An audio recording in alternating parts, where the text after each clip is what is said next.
ने देश भर में टीबी मुक्त भारत के लिए नरेंद्र मोदी जी जो आह्वान किया है उसमें त्रिपुरा आगे है और त्रिपुरा का एटमॉस्फेयर भी अच्छा है। इधर का ऑफिसर्स गवर्नमेंट सब लोग उस दिशा में कोशिश कर रहे और पूरे देश में अपन टीबी मुक्त अभियान के लिए अपन आगे रहेंगे, ये मेरा विश्वास है।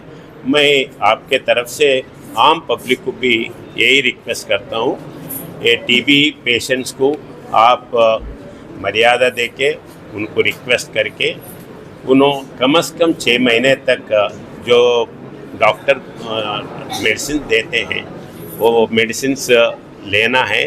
काफ कम हो गया बोल के घर में बैठना नहीं, 6 महीने तक उसका सिम्टम्स होता है, 6 महीने तक वो लेके आप आपका हेल्थ ठीक कर सकते हैं। वैसे ही आप आपके फैमिली, आपके गांव और आपका स्टेट का ये आप एक सुविधा कर रहे, टीबी मुक्त निकाल के अगले पीढ़ी के लिए ये नहीं रहना, ये विश्वास के साथ आप काम करना है, मेडिसिन लेना है, ये मेरा रिक्वेस्ट है।